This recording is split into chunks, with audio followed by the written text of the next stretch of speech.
ukol. Bata pa kukol. Ang kukol. Tagol. Morning, tits. Tita. Tanya. Chinita. Sino? Ako? Magandang umaga, Pilipinas. Ako si Manggas at ito ang Siko. Sino ako?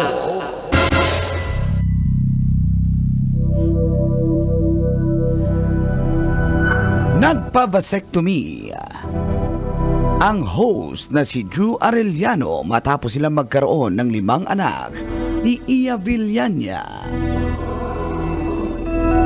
Sa Instagram post ng host ng biyahe ni Drew, kitang-kita ang kanyang larawan habang nakahiga sa isang hospital bed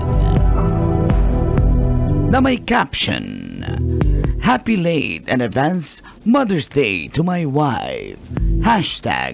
#Happy vasectomy and #snip snip."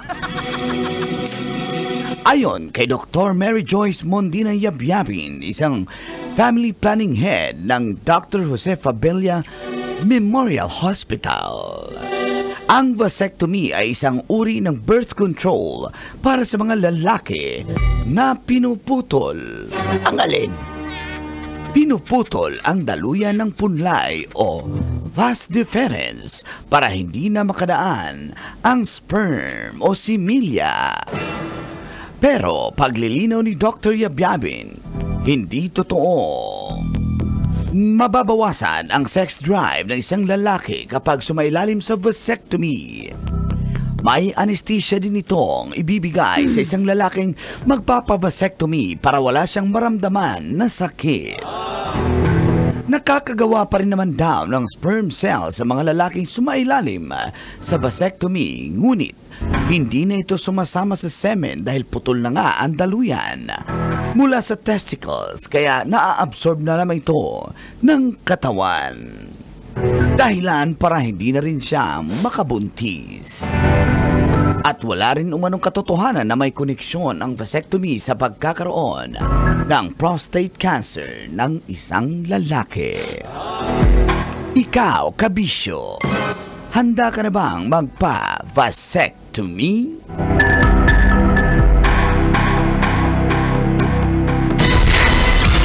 Sino? Ako? Kailangan pa bang i-memorize yan? Masayo ko. Basic. Morning, Koy! Morning, Tis! Kabisyo, feel good Good morning! Sa Manila ako ay April 29, adlong Martes ta karon ha, 2025. Sa oras na 7:33 ay kasama niya ng pambansang angkol, Angkol Dagol! At kasama rin ang dahilan kung bakit ka nanonood ng Radyo Pambansang Tita Tanya Chinita. Tanya Chinita. Siya ang sexy hot yummy natin na Tita. Kasama pambansang senyor, wala na ring itlog, Ma'am Kanor! Aray dong.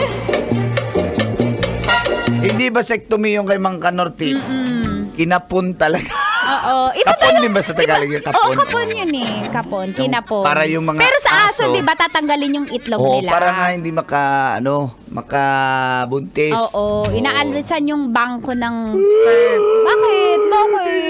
Sabi ko ba, sectomy, bakit nawala lahat? Kaya parang kang babae, flat lang, pag nakaharap. Ano to, may mani.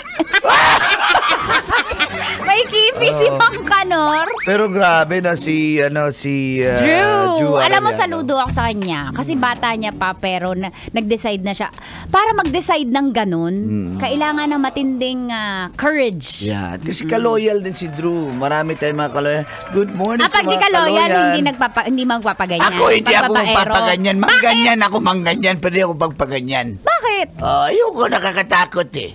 Yun yung mga minsan naiisip Mindset, ng oo. lalaki, mindset na, ay, parang nakakatakot. Baka Mawalan ako ng gana. Oo. So gusto mo pagganahan sa ibang babae? Talaga?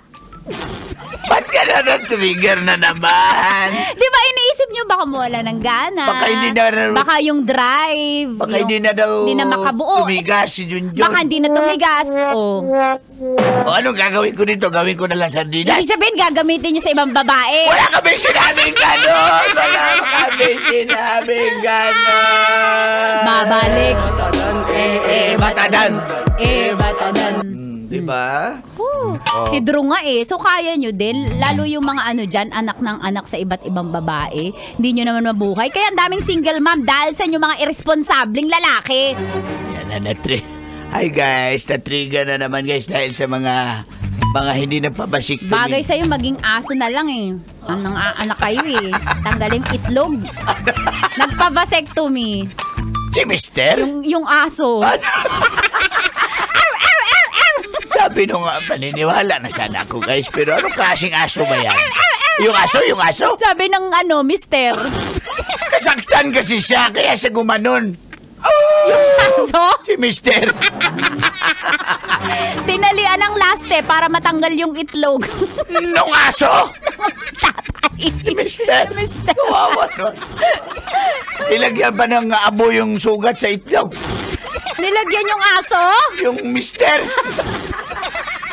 Ayan tuloy. Dami kasing anak sa iba't ibang babae Yung Mister? Yung aso. Kaya pala. Sa kalsada, sa gitna ng kalsada na nga ng dodog style.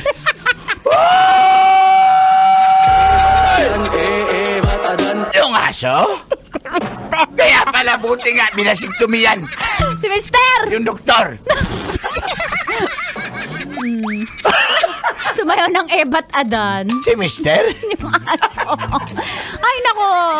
Kaya sa mga Mister dyan na handang ibigay ang kanilang... Fertile, ba? Magkakaroon pa rin naman ng sperm, gagawa pa rin yung katawan mo, pero hindi ka na makakabuntis at makakabuo. Yan. Kumbaga, solohin mo na lang yung mo. Oo. Kasi meron din akong kaibigan na nagpaganyan. Vokalista namin sa band, si Tope. Marami na rin siyang anakan? Di, dalawa wala. Dalawa anak na. Wala siyang inanakan. Ay, nako Pero kami. nag-decide siya para daw birth control. Saludo ako sa mga lalaki. Hindi na niya mabuntis yung asawa niya para okay na sila sa dalawang Alam anak mo, daw. lisensya din yan para makapambabae, no? Bakit na naman? Hindi ka na makakabuntis ng ibang babae. Oo nga, no. Sige, mapabasik. Hoy, kalawang na yung lumalabas sa'yo, Mang Kanon. At least may lumabas. Hanggang alas 9 pa po tayo, kabisyo. Dito yan sa 90.7 Love Radio. Kailan pa bang i-memorize yan? Basic! Metro's number one. Metro's number